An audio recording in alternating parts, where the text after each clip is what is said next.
Yeah, we're back. We're live. We're here tonight, and we're talking to a couple of guys from Misfit Operations. How you guys doing? Doing good. Doing good. Thanks for having us. Thank you for coming in.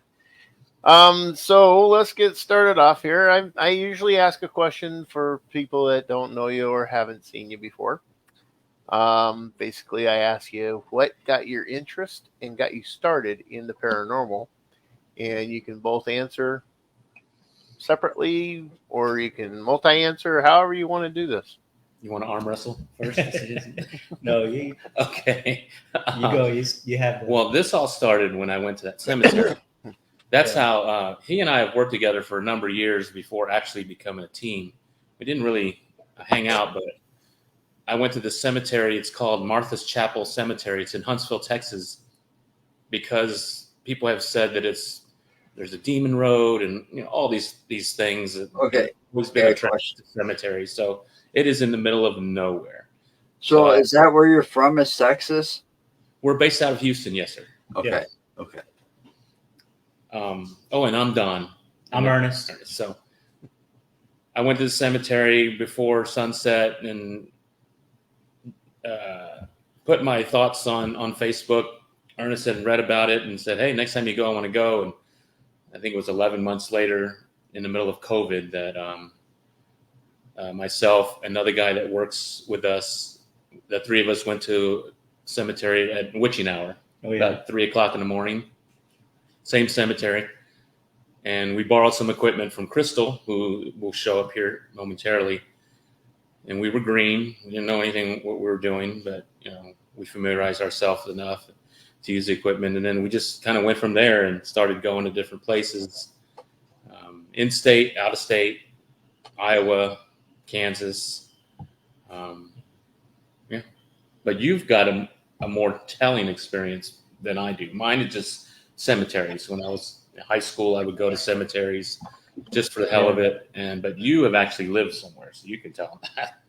Yeah, mine started when I was renting a house and hearing footsteps and seeing dark shadows by the mirrors.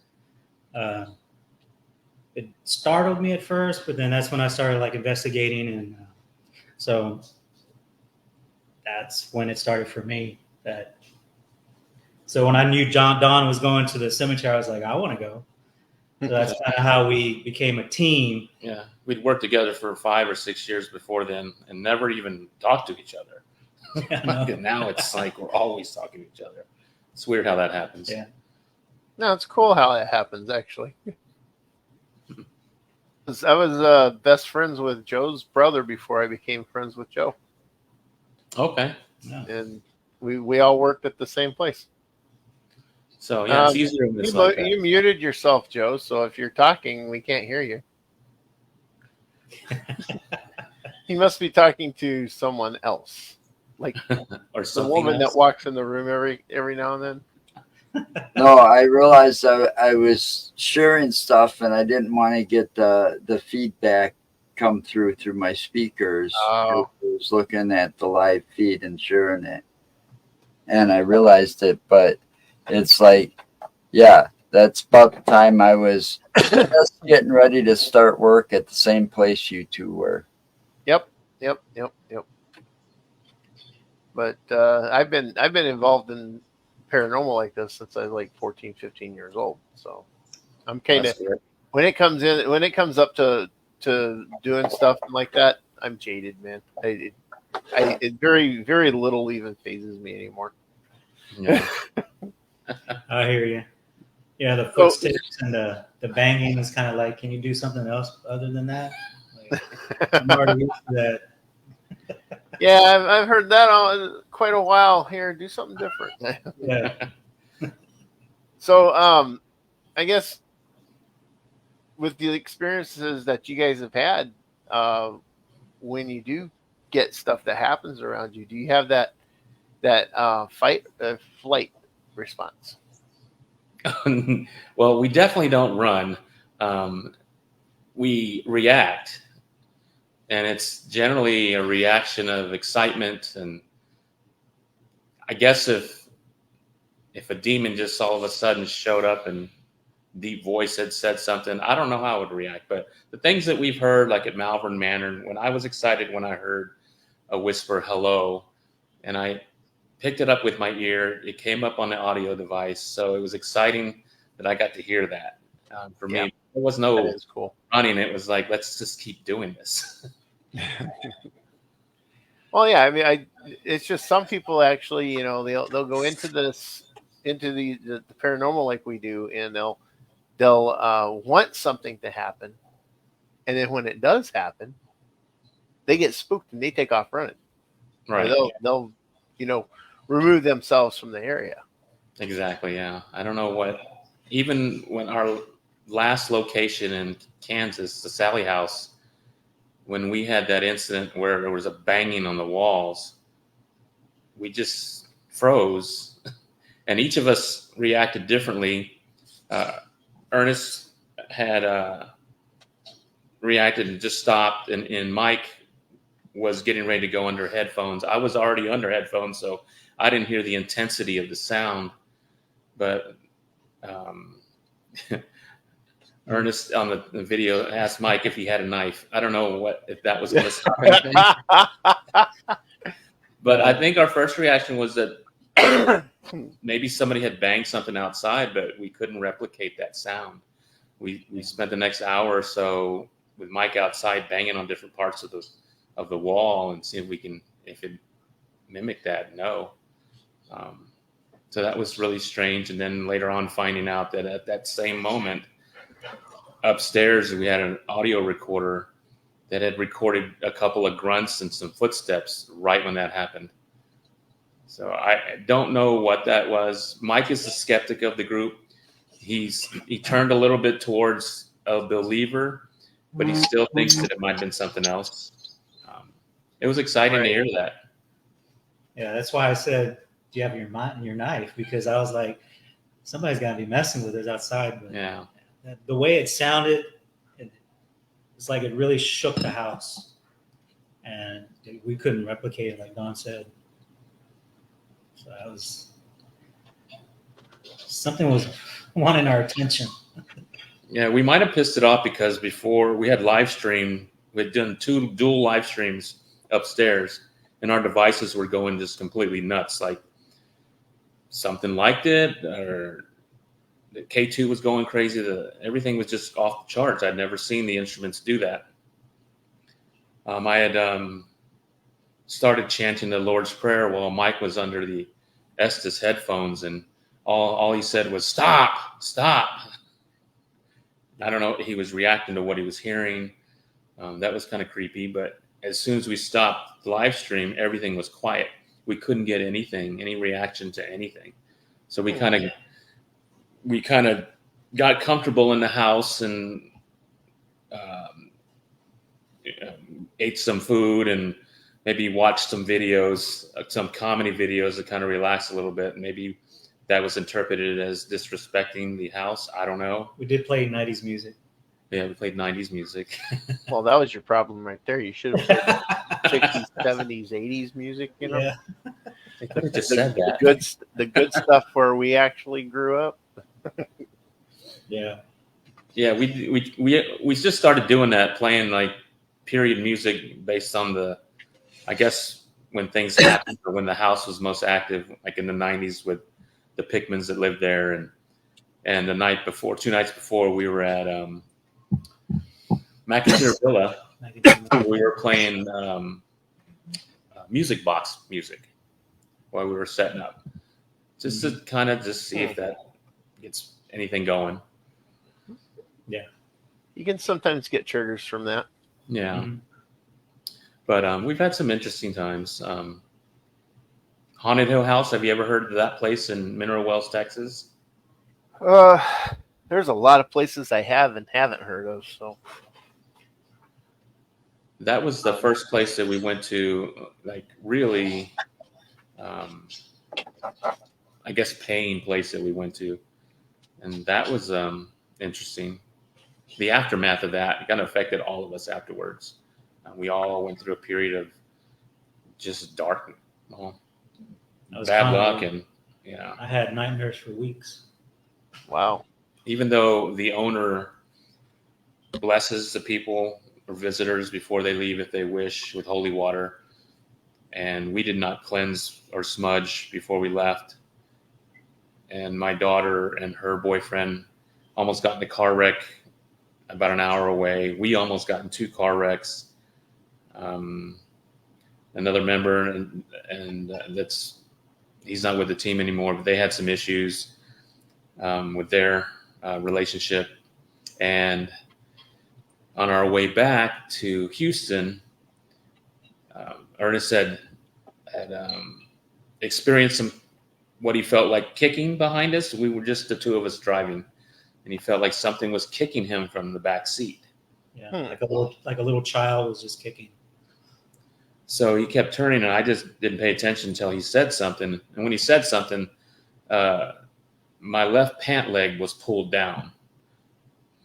And of course, I wasn't scared, but I was pissed because we didn't cleanse. So we immediately pulled over, hotboxed the car with sage, started burning it, doing chants. Yeah, it's like, okay, we didn't do it right or something. We don't want anything coming back with us. So saging is okay. It's just sometimes that actually has the opposite effect as what you want it to be. Sometimes it'll actually tick off whatever's there instead of calming it down. And I can say that because of experience. Yeah. Yeah, I've had something like that happen to me. Yeah, we were new in all this, so we were kind of just going as we were excited to investigate.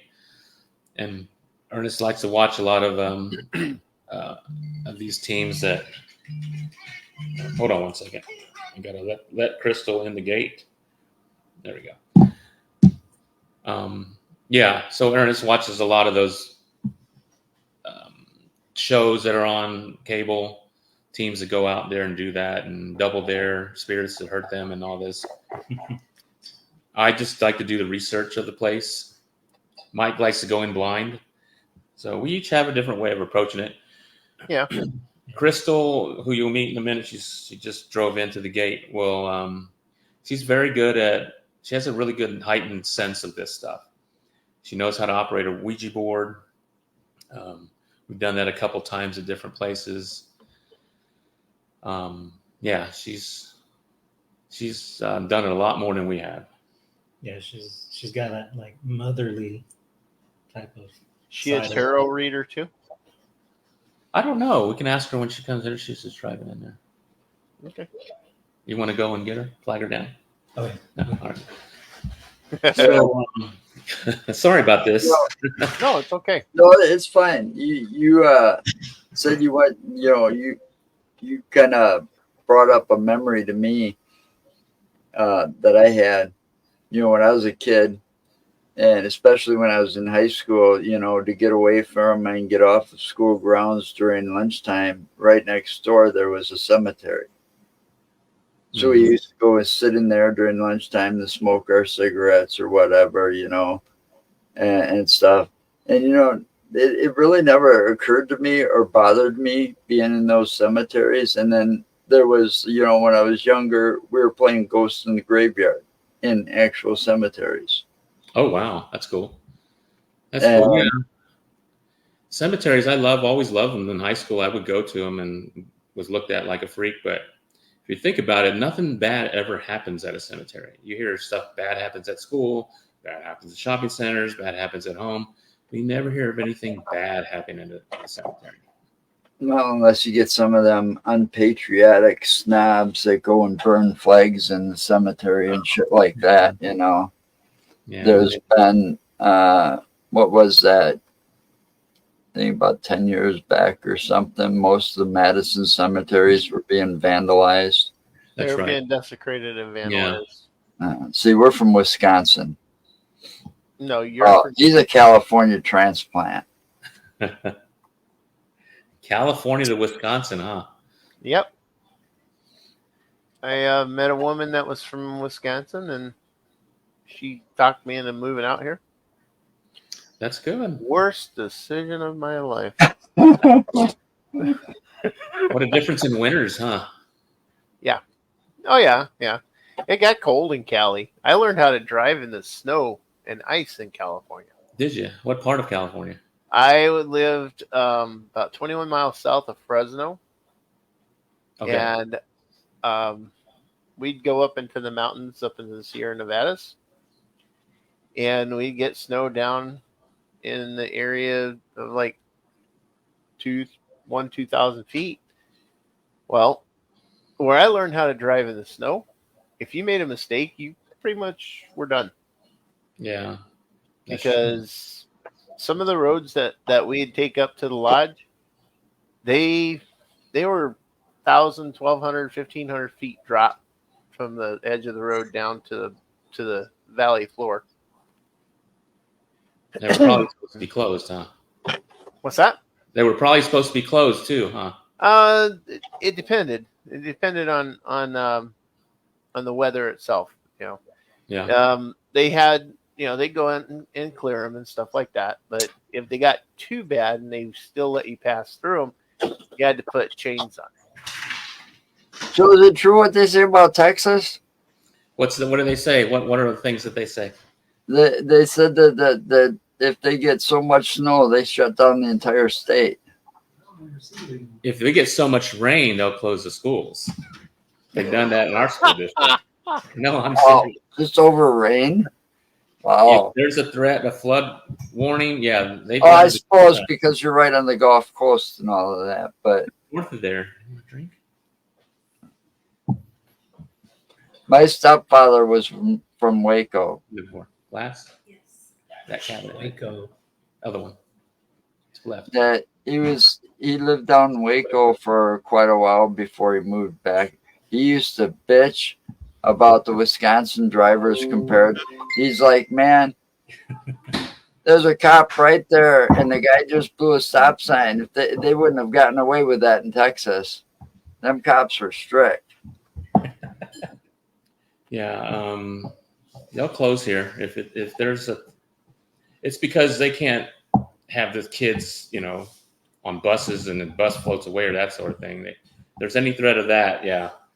Well, my stepfather, because he was born and raised in Wisconsin, okay, yeah, in the upper north part of Wisconsin where they get a lot of snow, right? But Right. When he went down there, he used to tell me a story every now and then.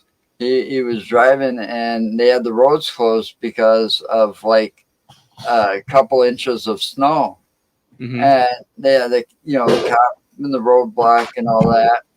And he goes up to the cop and he says, "Man, I'm from Wisconsin." And he opens up the thing and he lets him go through. Oh. Because, you drive in Wisconsin, but we're used to driving in 2-3 feet of snow sometimes. Right. But this is Crystal. I'll let Crystal explain how she got into paranormal because we've already done that. Hi, Crystal. Hi, I'm Crystal. I've been into paranormal actually since I was a kid. That's where I kind of got my first spark of interest in it.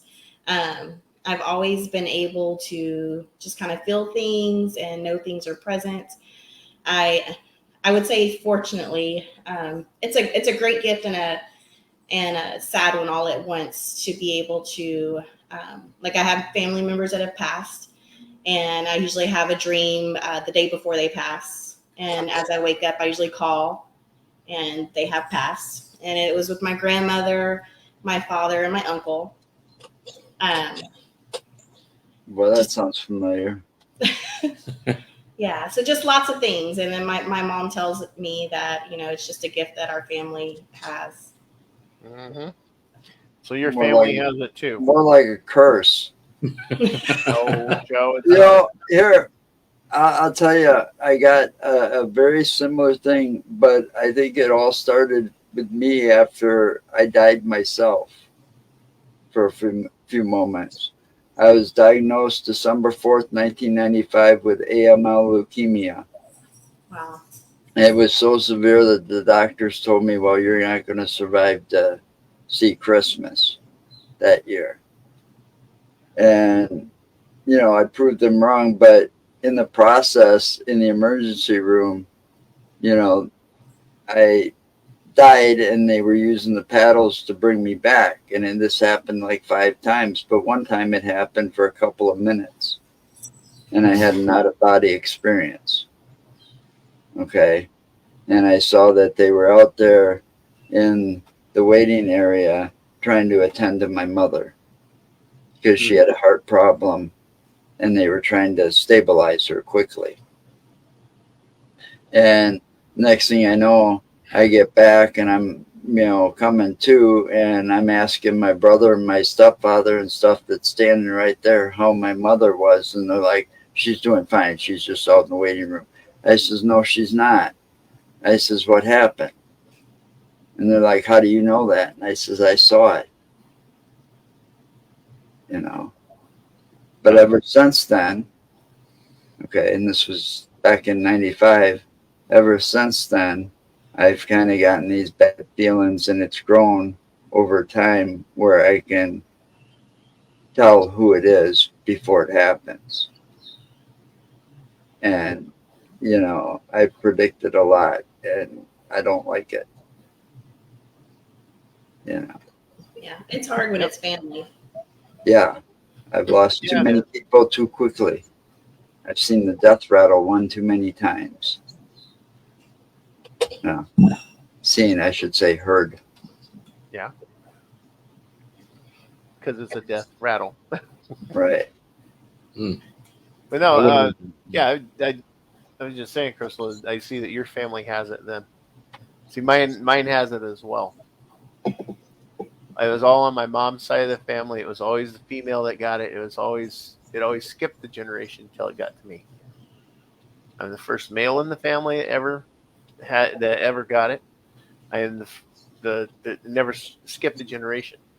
My mom had it, and then I wound up with it. And now my daughter and granddaughter have it as well. Really? Yep. So, yeah, I have the ability to sense energies. I can see auras. I can tell when a person, is being facetious or mean, ornery, however you want to say it.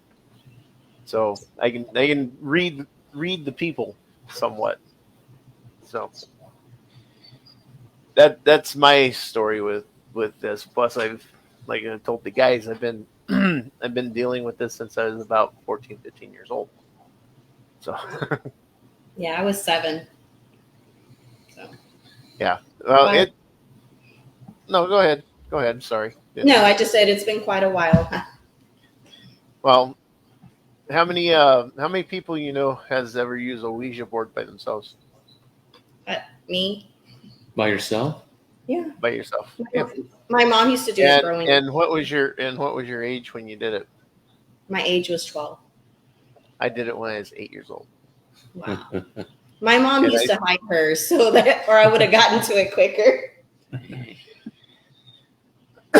Yeah, I was 8 years old. I spent about 2.5 hours sitting cross-legged on the floor with the Ouija board, talking to whatever was talking to me. And the last thing it said to me is it wanted to take me to hell with it.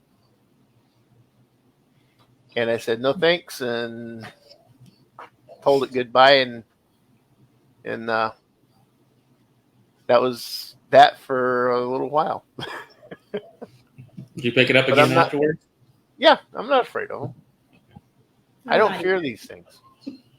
All they are is another tool in the paranormal toolbox.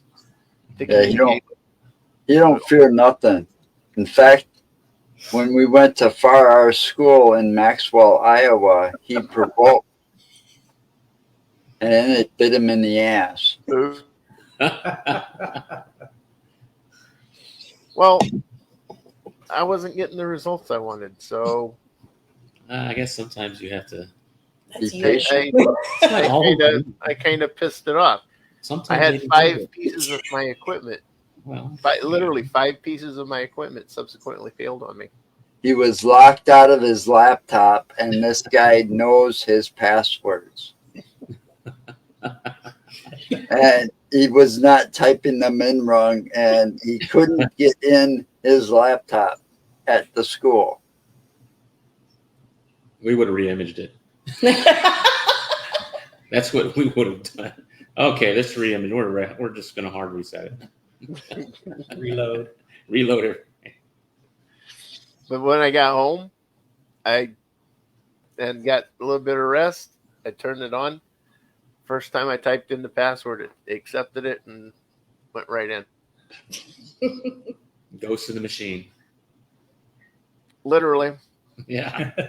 Yep. Literally. So, have you guys ever did something goofy like that? Went and provoked or caused a little bit of issue? Like, what are you talking about? Go ahead. Wow, I've never done it. You provoked and then Yeah. got stuff back. When we're in Velisca, yes. It's like, you're a coward if you murder all these kids. Yeah, I'm going to provoke you. Who wouldn't? I mean, if the guy was alive or you'd be choking him to death, right? It's like, you don't do that to people. Yeah, you're the provoker of the group. So you're the provoker. She's the sensitive. I don't know. A lot of stuff happens to Ernest, too. Every time we go somewhere, prepare to go somewhere, he has a dream about it all the time. And how accurate are your dreams?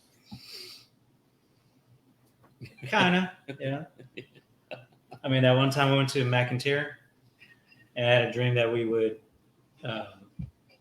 put our names in a hat and we would draw our names with, not our names, but locations of the place. It was in the attic, the second floor, and the basement. And then we just picked out of the hat. And what did Mike get? The basement first? I got the attic. No. I got the basement. He got the basement. attic. The basement was scary. So in the dream, Mike picked the attic. So he went to the attic first, but nothing happened. So for my dream, that's what we did. Something different. I didn't provoke there. There was nothing to provoke.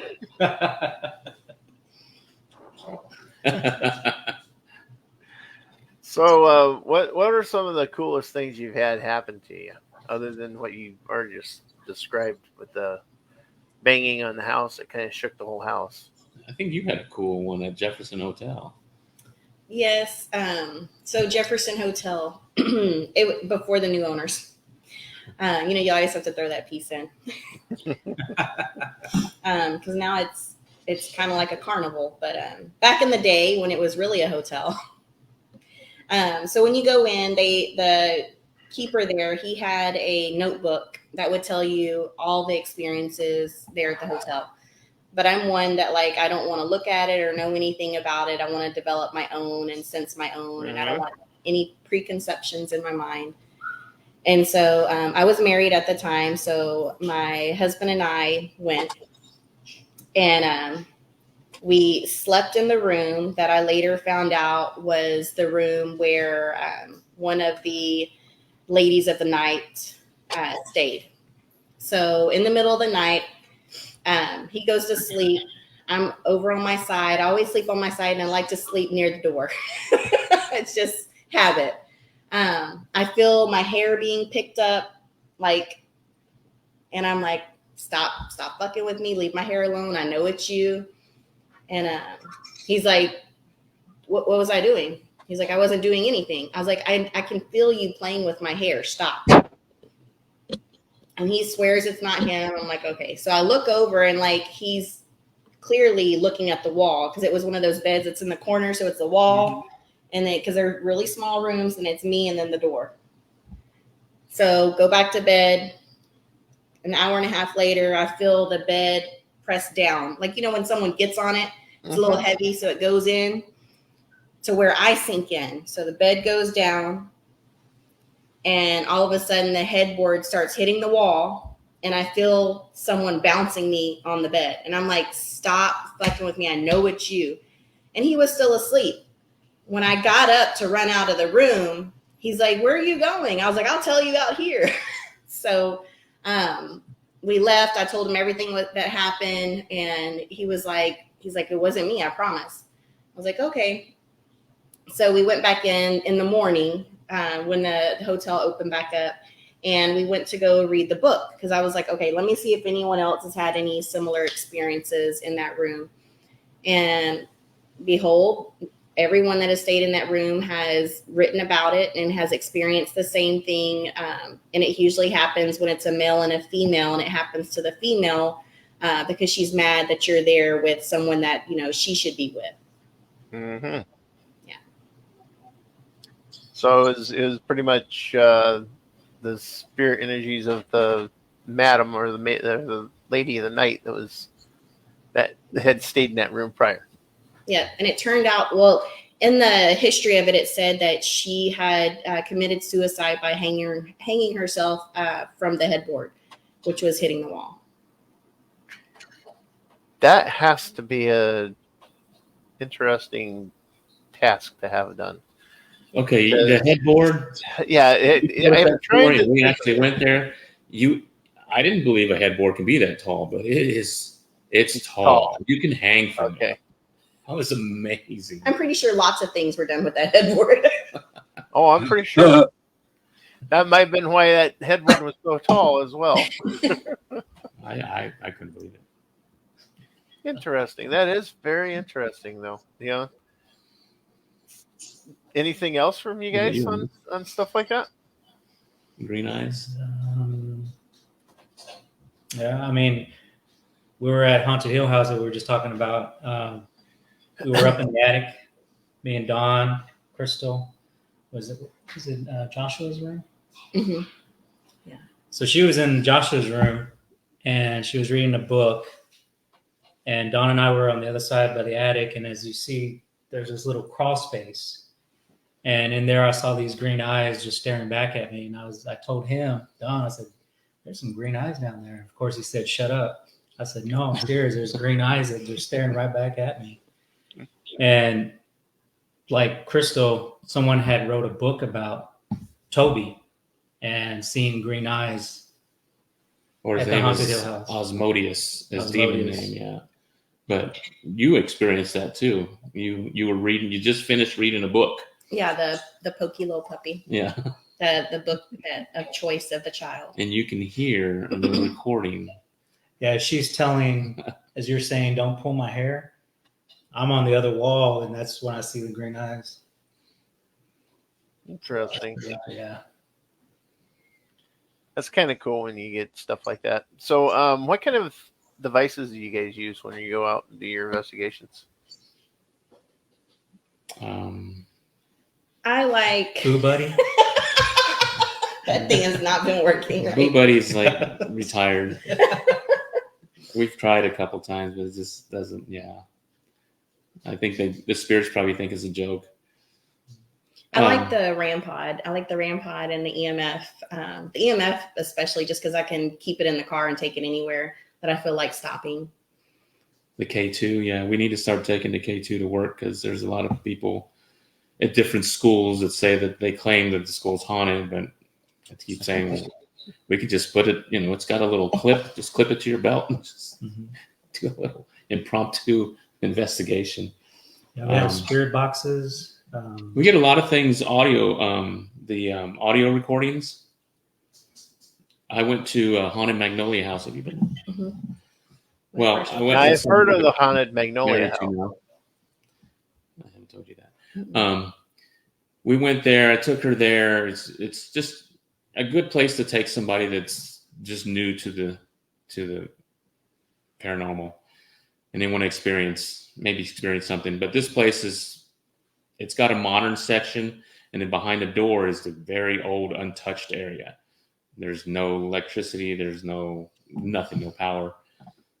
But we did a flash session, EVP flash session. We just sat there and just left it on, and just 10 minutes, and then we listened to it back, and we heard footsteps that were beside us. So we did another session, and she had asked, "Do you think spirits can smell?" And I said, "I have no idea." So she had a peppermint patty, and she opened it, and she put it by the recorder, and we recorded that for 10 minutes, and we listened to it. you hear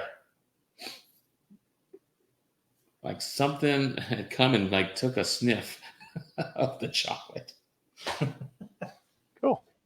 So I guess they were interested. I don't know. That's why I left the candies at McIntyre Villa. Yeah. I put the peppermint pad or the peppermints in downstairs because. So I was there when it first reopened. Before the grand opening, there was a soft opening, and you could rent it on Airbnb, the whole thing. Mm-hmm. And so I rented it, and I take my kids everywhere. So I took the whole family, and we investigated it. But on the way, they wanted to get snacks. So we went, there's a place where you get like these cinnamon rolls that are like this big, and you can get a tub of icing. So we went and we got the cinnamon rolls and we took them with us. And for some reason, when we left it in the kitchen, like every time we walked by, like it was just unwrapped. Like I would wrap it back up because I'm like, hey, it's going to get hard. And they would, I would come back and it was unwrapped. And I look at the time, our kids were 10 and 7. And I was like, hey, are y'all, messing with the food? I told y'all, leave it wrapped. And they're like, oh, we thought it was in the car. You brought it in? Like they didn't. So they were like, no, it wasn't us. And they do take it like very seriously. They really do enjoy investigating. And they're like, we hadn't even been into the kitchen. We were in the old part of the house, with our tools. And I was like, oh, okay. But it happened at least 4 times. After that, I put it in a box because I was like, okay, this is just ridiculous. Yeah. Maybe the same one wanted to smell them. So Maybe. Maybe. That's interesting. I didn't know that. That's cool. And Ernest is going there, right? Yeah. In June. Mm-hmm. So I'll take some cinnamon rolls with you. Right. And yeah. I'll give you the address of the place. It's like you have to stop. But here's the kick on that, Ernest. If you do that, make sure you got a camera pointing at them so you can see if there you go. That's I need to take one of mine in the tripod.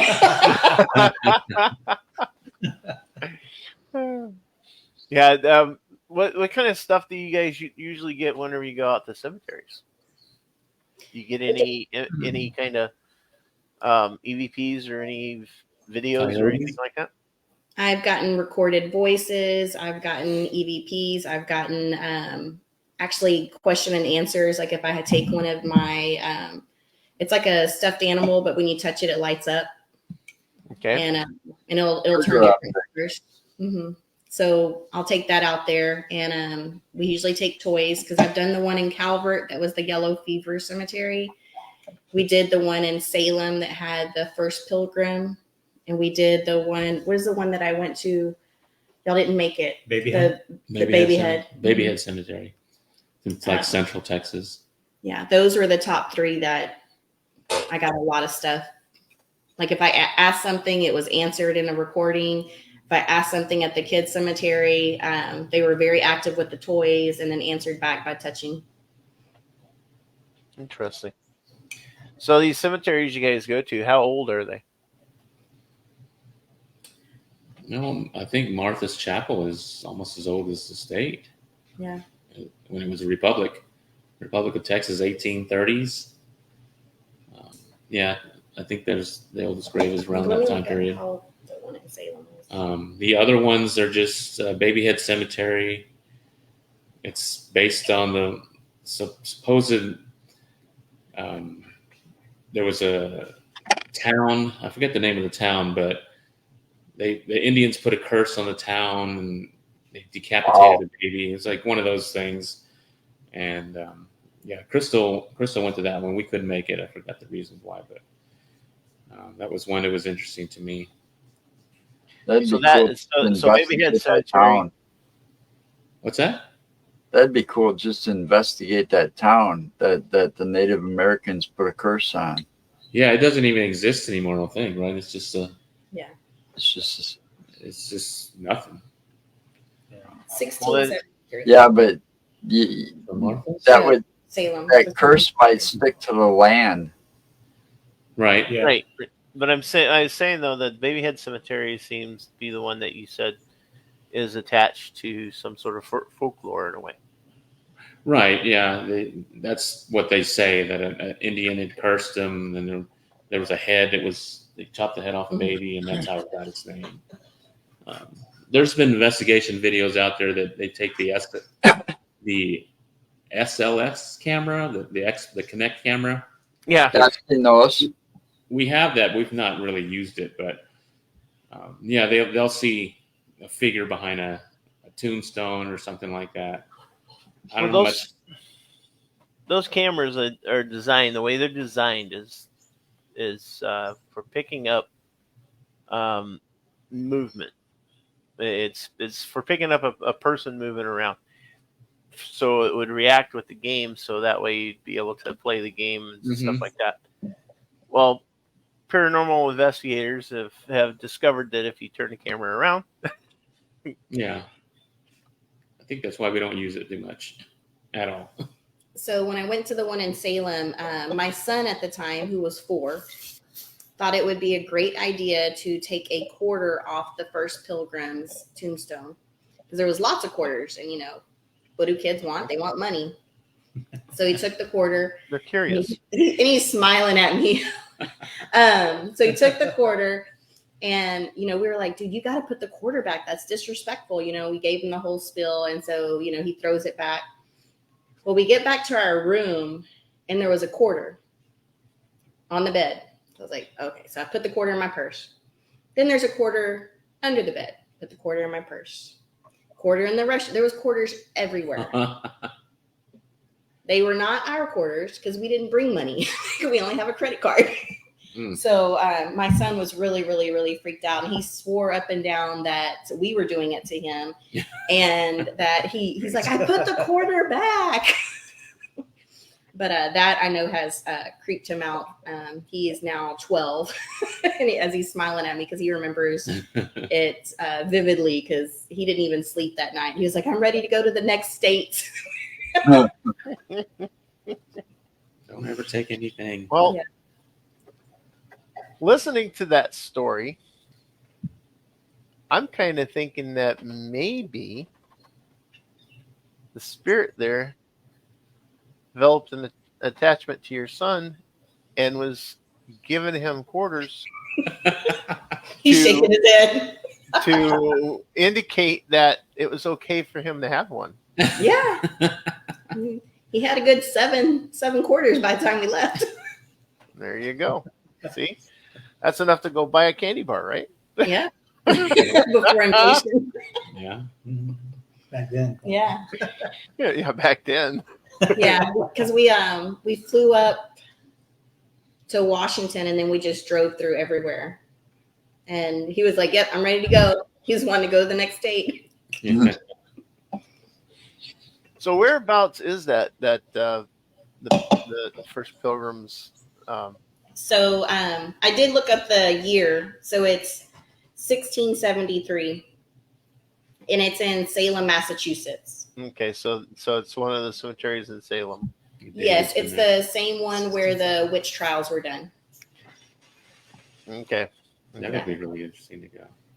That one definitely would be interesting. Well, you want to? It's so nice. Unfortunately, the only time I was out there was when I was working. I didn't get the chance that I wanted to when I got out there. It's gorgeous. They flew me into Ronald Reagan Airport. Uh-huh. I think it was the Ronald Reagan. It was over. It's the one. Yeah, I think it was Ronald Reagan. Yeah, DC. Yeah. And then I drove from there down to, God, trying to remember all this. I actually got a rental car from there, drove all the way down to, I can't even remember the freaking state I went into, or also the close. town I was in. You go through like 4 states while we're still in the same city here. Yeah. I wound up going all the way to Norfolk, Virginia on one of my routes. You went south, okay. So, yeah. And then I went up north from there through Maryland. Boston. Maryland. It was Maryland is where I was at, actually. But I can't remember the name of the town. So what do you guys think? I want to ask you this, too. Yeah. So I was telling Ernest this the other day that I didn't realize this, but Villisca Axe Murder House is no longer owned by the Darwin's wife. It's owned by U.S. Ghost Adventures, like a ghost hunting outfit. They also bought the Lizzie Borden house. And I don't know how you guys think about that. When did that happen? Do you know? I don't know when it happened. I just found out about it like 2 days ago, but I'm sure it happened sooner than that. I just think a lot of things change depending on who buys it and what they do. Well, I just know that about that murder house in Iowa there, that whoever owned it at the time that this was going on was having problems because they were overbooking and canceling people out at the last minute. And a friend of ours had a couple of bad experiences there with the owners of that house in the past. Because we were supposed to go when we went. We only did 2 parts to that. That was going to be a 3-part trip, but like I said, that thing gets overbooked, and so we couldn't get in. We couldn't fit in on that. So we went to the Buddy Holly crash site, investigated that, and then for our school in Maxwell, Iowa. And then Dale Kazmarek went to that axe murder house the next day. And yeah, I just heard a lot of people had bad experiences with that in the past, and it's mostly because of people that were running the place. Okay. Yeah, that was the cool one. That. So I don't know what it's like now. I'd like to get there someday. It'd be nice. Mm-hmm. But yeah, it's kind of like the Conjuring house. I forget the previous owners. They were paranormal investigators. They had bought the house. They even took the name Conjuring House and changed it to that something house on the hill or something like that. But then, the farm on the hill. But then a real estate agent bought the house, and now it's just a cash cow. It seems. I don't know. I don't know. I get leery once they've been purchased so many times and things have changed. Because when I went to Jefferson, like with y'all, but like I'd been like when the original owners, it was like night and day. It's like sleeping in an antique store. Yeah, but I felt like I was at a circus. Yeah, it's kind of like that. Yeah. Whereas, like, I don't like those places that tend to charge so much to just be in there all the time, unless you know that the money is going to like keep the place in like that same, just keep it from falling apart. Keep it from falling apart, Maintenance. Yeah, maintenance. But then you got these people that are charging outrageous things, turning parts of it into a museum, and making fist over, it's not good. I don't know how some people do that in good conscience when all it is trying to find answers. We joke all the time when we buy a place. Yeah, retirement. There's like a bar here.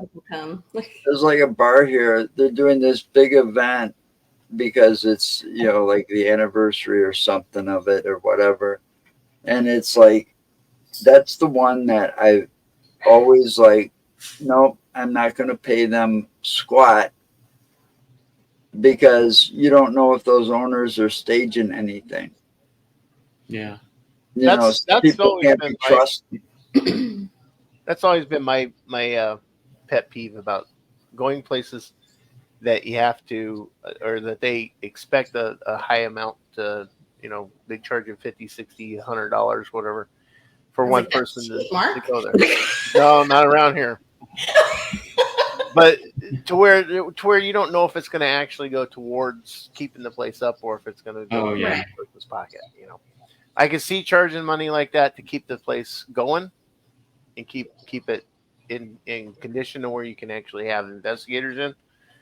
But the bar he's talking about is up north of us, and it's got such a reputation in the state of Wisconsin. I couldn't trust going in there, and if I got any kind of hit on anything or got recordings or video or anything like that, I'd have a hard time trusting that it was real. Well, then with what you and I did long before we even got this far, you know, think about how we know for a fact how simple it is to make an illusion to scare the hell out of people. Oh, I know. I mean, we used to create one of the best haunted houses in Madison for a few years in a row. So we know how some of these little tricks work with these people, you know, and so it makes us look for stuff like that too much, Right. because people can't be trusted. Some people can't be trusted, you know, and they're just out for the 15 minutes of fame. And I've seen this bar on TV more times than I could shake a stick at. You know, they're constantly in the news or across Facebook for something, but yeah, I can't trust them. But yeah, but there are other places I do trust. You know, You said you've been to the Farrar School in Iowa. Have you been to the Edinburgh Manor in Iowa? No. Okay. No, those were set up. That was set up once. That was the only out-of-state trips we've taken so far, except for the one time I went to Chicago. Yeah. Or twice. I've been to Chicago twice since we've been doing this. Oh, I got a question, and this is a good one. Ernest and I have been talking about this a while. What do you think about the title forensic therapist? Forensic therapist. Like I could make money on that. Yeah, somebody we saw. Well, yeah, they introduced themselves as a forensic therapist, and I looked it up on Psychology Today. It's an actual thing, but it's for people really? that are obsessed with UFOs and Bigfoot and stuff like that. But I don't see why that's called a forensic therapist. I don't know. I feel like it's like just as like a life coach. I would have thought it was like maybe somebody that was like therapy to the dead to make them pass over, you know. When I heard that, that's, you know, because you think forensics, me watching NCIS, first person I think of is Ducky. Joe, I misspoke. I meant paranormal therapist. Paranormal therapist. Paranormal therapist. So why can't there be a paranormal nutritionist or a paranormal antagonist? Okay, so they're giving themselves titles now? Huh? They're giving themselves titles, right? Yeah, so. I mean, I don't know how that could be. I don't know. That don't make sense. So they invite spirits into their home to give them therapy? I guess. Have a seat. Or they go and sit out in the woods with Bigfoot and give him therapy? Sounds like messing with Sasquatch, right? Well, that's like some of those people out there saying they're experts, you know. Yeah, I saw that podcast. I don't give a crap how long you've been doing this. You ain't gonna be an expert on it. Well, Dale agrees with us on that, and he's been doing this since 1974. You know, there are certain things you can be an expert on, but the paranormal, I doubt it. It's a experience. It is such. There is so much changing, so much happening, and so many things that go on that are kind of unexplained. I don't think you can ever be a expert or a I don't think we'll see an expert in our time. Oh, Crystal, there is a question I was going to ask you because I asked the guys. They said that you do the Ouija board. Do you do tarots too? No, but I am currently in a beginner state because so my daughter recently moved in with me, and she does them. And so she's like, Mom, you know, I can do these things, and like she just goes into like all this stuff that she does. Mm-hmm. And I said, oh, well, that's really interesting. Because I've never told, like, she knows so she's 27. So there's a big age difference in my kids. There's like 15 years. So she's never been on any of the ghost things with me. I did that after I graduated college. And so now that she's an adult, she's just moved in. And so she's sharing like what she enjoys in life and what she's found after being an adult.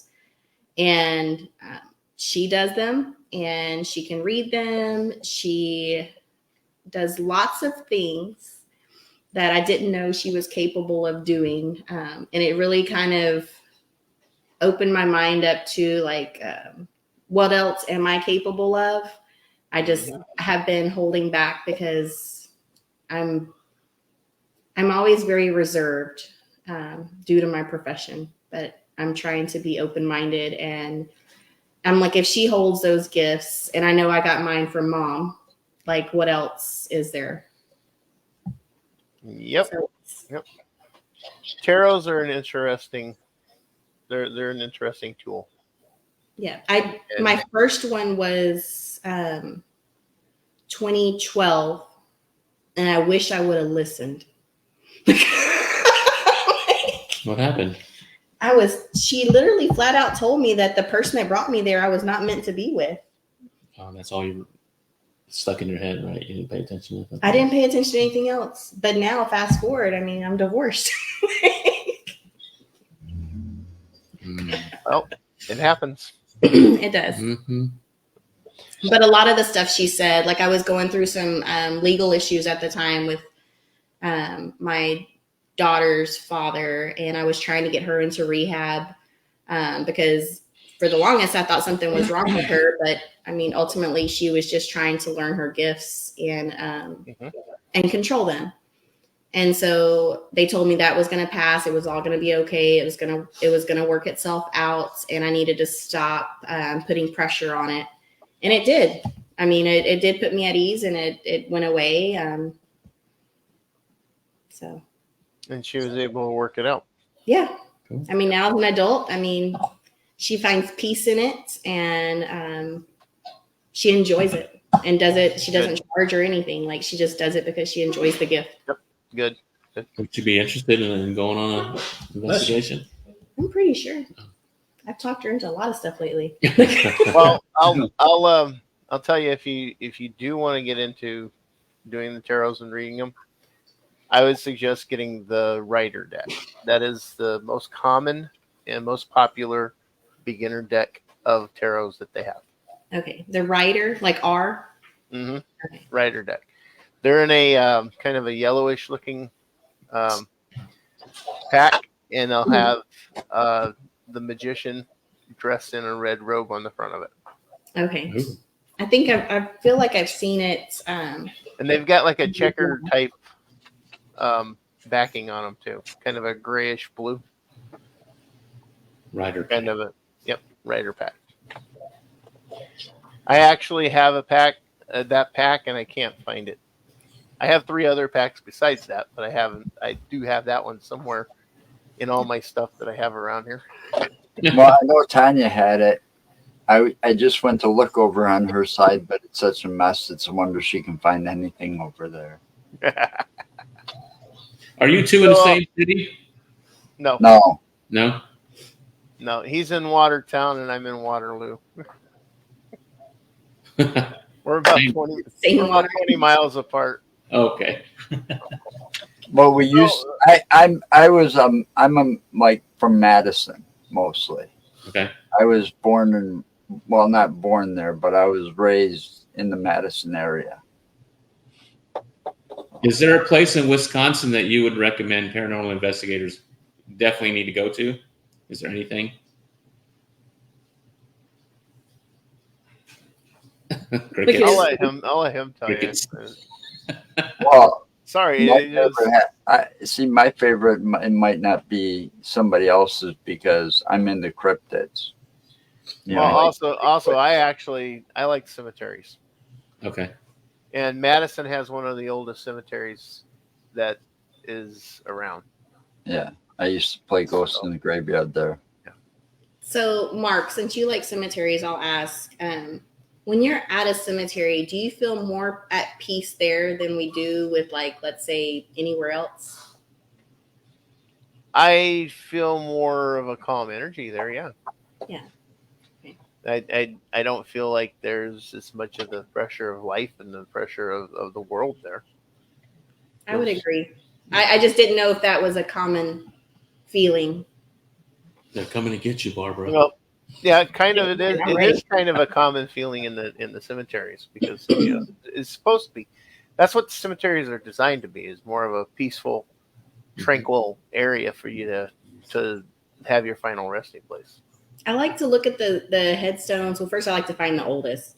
But the ones that are run down, like and like kind of fix them, clean them up, and like kind of even research who it was. Mm-hmm. I did that we're in Texas, obviously, so up Yeah. to the Huntsville State Prison Cemetery, and we found the area where they had like the first inmates, and that was before they started just putting numbers. They put names, and that was interesting because when I was in college, I worked death row, and I would hear stories of people. So they like to go and actually find their final resting place.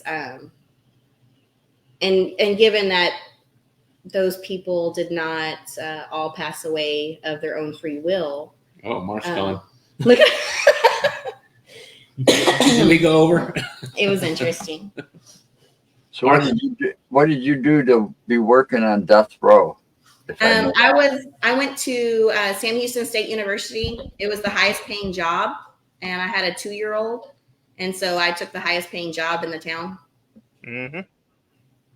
We got a statue of you there. So what's next for you guys? We got to end this soon. Oh, well, we're waiting on an invitation to Haunted House, maybe returning. Probably won't happen, but we have a special Halloween investigation. We don't want to give it away, but it's going to be an educational investigation. 2 locations live at the same time, but about 20 miles apart. We're still working on logistics for that. And then the best time for us to go to places is during when the kids are out of school, Thanksgiving break, Christmas break. That's when we get a lot of the stuff. So maybe Iowa and Kansas, and then Ohio. Have I told you about Ohio? Mm-hmm. Yeah. The Bel Air House doing a paranormal lockdown for 3 days. Wow. Hopefully. Well, if you make your way up to Iowa, and you can, I'd say Farrer School, if they're still setting it up for people to go in. But the owners stay on site, don't they? Yeah, they stay on site. Okay. It's in Maxwell, Iowa. Okay. Definitely on our radar. Yeah. You can also, pull up your camper there and camp outside. Nice. Or whatever. They're pretty decent people if it's the same owners. Yeah, if it is, they are.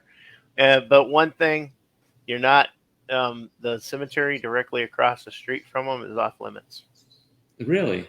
Yeah. So if you're going to do any filming of the cemetery, you're going to have to do it with the road interfering in between. Okay. Or go up to the upper floor of the school to one of the bay windows and point the cameras down. Or fly drone over it. That too. I'm almost licensed to fly drone. Possibly. Look at you.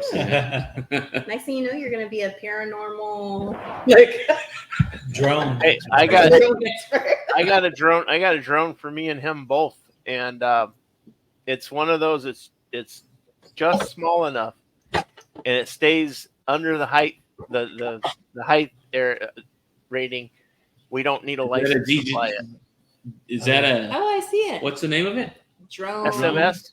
Okay, cool. Yeah, it's an SMS, and it folds up. It will fold up like that, and it comes with a remote, or you can actually hook it to cell phone. This and use this as the remote, and you can record.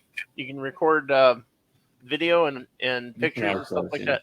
So, but it is small enough. It's a small enough one, and stays under that. I think it's a 450.